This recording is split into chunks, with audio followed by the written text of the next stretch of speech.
ဒါနဲ့ကမလီယိုစ်ကိုဒေါ်ရတကြီးတီးနေပါတယ်မလီယိုစ်ကနားလေးမှုလို့ရဖြစ်ကြောင်းရှင်းပြနေပြီးသူထိုမိန်းကလေးတွေကိုမသိကြောင်းဒါနဲ့ကိုပြောနေပါတယ်ဒီလိုနဲ့အပြန်လည်တိုက်ခိုက်ကြရင်နှစ်ယောက်သားရုတ်တရက်ရက်သွားကြပါတယ်ပရိသတ်တွေကပွဲပြီးပြီးချင်းကဆက်တက်ခိုက်ကြဖို့အော်ပြောနေပါတယ်တကူဖြစ်တော့မယ်ဆိုတာခန်းစားလိုက်တဲ့အတွက်7 daily စင်အဖွဲ့ဝင်၄ယောက်စလုံးစင်မော်ရောက်လာကြပြီးမလီယိုစ်ကဗိုင်တယ်ရွာသားတွေကိုအနေနဲ့မကြောက်စေချင်တဲ့အတွက်သူတို့က7 daily စင်ဖြစ်ကြောင်းနဲ့ရွာကိုတိတ်လိုက်ပြီးဖြစ်ကရောက်ကနေမဖယ်ပေးသူအားလုံးကိုတပ်ပြစ်မဖြစ်ကြောင်းချင်းချောက်လိုက်ပါတယ်အဲ့ဒီချိန်မှာပဲဂီလာရဲ့မီလုံးတွေရွာပေါ်ကျလာပြီးမလီယိုစ်ကသူ့ရဲ့ဖူးကောင်တာနဲ့ကာကွယ်ပေးလိုက်ပါတယ်ဟောက်သားကလည်းရွာသားတွေကိုဘေးကင်းရပို့ပေးနေပါတယ်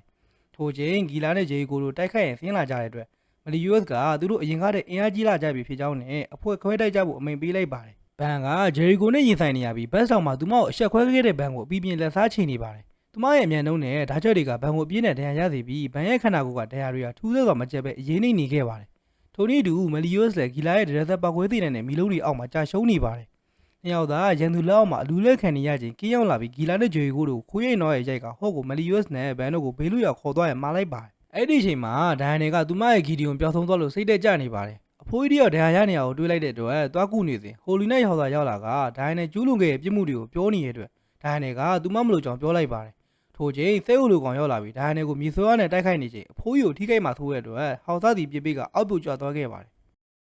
အဲလစ်ဘတ်ကမလီယိုစ်ကိုပြန်ကောင်းလာဖို့ဆူတောင်းပေးနေတော့သူမခန္ဓာကိုယ်ကတဖြည်းဖြည်းမူလအတိုင်းပြန်ကြီးလာပြီးသူမကိုလိုက်ရှာနေတဲ့အမားဖြစ်သူဘရိုနီကာနဲ့ပြန်လည်ဆုံတွေ့ခဲ့ပါတယ်ဘရိုနီကာကအဲလစ်ဘတ်ဝတ်စရာမရှိရတဲ့သူမလက်ရှိဝတ်ထားတဲ့အင်ဂျီကိုညီမဖြစ်သူထံပေးလိုက်ပါတယ်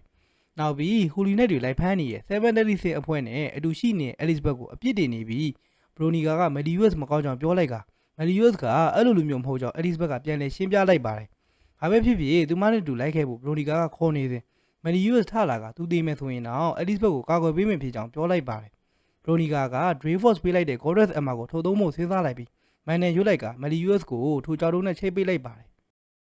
အဲလစ်ဘတ်ကဘရိုနီကာထံကကြောက်တုံးကိုယူလိုက်ကမလီယိုစ်ကိုဘယ်လိုပြန်ခေါ်ရမလဲလို့မေးလိုက်ပြီးဘရိုနီကာကလည်းသူမမသိကြောင်ပြန်ဖြေလိုက်တဲ့အခါအဲလစ်ဘတ်ကသူမရဲ့အမဖြစ်သူဘရိုနီကာကိုအယံမုံကြောင်အော်ဟစ်ပြောဆိုလိုက်ပါတယ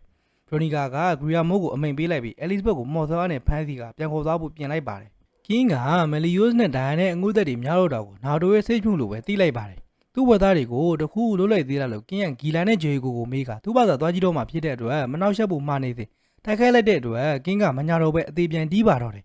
ဒုတိယဆိုသူတို့နောက်ကတိုက်ခိုက်ခံလိုက်ရကလာဗန်လက်ချက်ဖြစ်နေပါတယ်လာဗန်ကကောင်မကြီးနှစ်ယောက်ကိုကင်းရဲ့တိုက်ခိုက်မှုကနေကာကွယ်ပေးထားပြီးကင်းစီပြေးဝင်လာပါတယ်တကယ်တော့လာဗန်ကဟဲဘရန်ဆိုသူဖြစ်နေပါတယ်ဂီလာနဲ့ဂျေကိုကဝင်ကူဖို့ပြင်လိုက်ပေမဲ့ဟဲဘရန်ကကင်းကိုသူနဲ့လွှဲထားဖို့ပြောလိုက်ပြီးအထက်ကခိုင်းတဲ့အတိုင်းဆက်လုပ်ကြဖို့မှာလိုက်ပါတယ်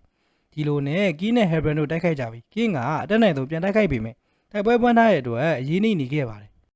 ဘန်ကဘရိုနီကာကိုတစားကန်ဖြစ်ဖမ်းထားပြီးမယ်လီယိုစ်နဲ့အဲလစ်ဘတ်ကိုလှုပ်ပြီးရင်ဘရိုနီကာကိုပြန်လှုပ်ပေးမယ်ဖြစ်ကြောင်းဂရီယာမိုးနဲ့အပေးယူလုပ်နေပါတယ်ထို့ချင်းဂျေကိုရောက်လာကဓာတ်နဲ့ခိုးလိုက်တဲ့အတွက်ဘန်လဲကျသွားပါတယ်ဂီလာကဂရီယာမိုးကအဲလစ်ဘတ်ကိုလှုပ်ပေးရင်ပြောလိုက်ပြီးခေါ်သွားဖို့လုပ်နေတဲ့အတွက်ဘရိုနီကာကဝင်ထားလိုက်ကကူညီပေးရကျေးဇူးတင်ပေမဲ့သူတို့လာယူတဲ့မယ်လီယိုစ်ရဲ့ဓာတ်နဲ့ Goddess Emma ကိုပဲယူသွားဖို့ပြောလိုက်ပါတယ်ဘရိုနီကာကိုအန်ရပေးဖို့ကြိုးစားနေကြတဲ့အတွက်ဂရီယာမိုးကဂီလာနဲ့ဂျေကိုမော်ဆာနဲ့ချုပ်ထားလိုက်ပါတယ်အဲလစ်ဘတ်ကဘရိုနီကာကိုမယုံတော့တဲ့အတွက်ထွက်ပြေးနေကဘရိုနီကာကနောက်ကပြေးလိုက်နေပါတယ်ဂီလာကအဲလစ်ဘတ်ကိုဖမ်းရင်သူတို့နဲ့ပူးပေါင်းဖို့ဂရီယာမိုးကိုပြောနေပြီးအရှင်မြတ်ရဲ့အသေးဖမ်းမှုအမိန့်ရတာကြောင့်ပြောလိုက်ကဂရီယာမိုးကတခုခုသဘောပေါက်သွားပြီးဘရိုနီကာထံအပြေးထွက်လာပါတယ်ပေါက်ကွဲမှုတစ်ခုဖြစ်သွားပြီးအဲလစ်ဘတ်ကဘေးကင်းခဲ့ပေမဲ့ဘရိုနီကာကတော့ဒဏ်ရာကြီးကျယ်ရသွားပါတယ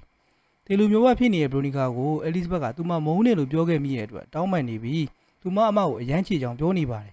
ဘရိုနီကာလည်းအဲလစ်ဘတ်ကိုချေချောင်ပြောလိုက်ကဂရီယာမိုးကိုအဲလစ်ဘတ်ကကာကွယ်နောက်ဆုံးမိန့်ပေးလိုက်ပြီးညီမဖြစ်သူအဲလစ်ဘတ်ရဲ့လက်ထဲမှာပဲဘရိုနီကာတယောက်တေဆုံးသွားခဲ့ပါတယ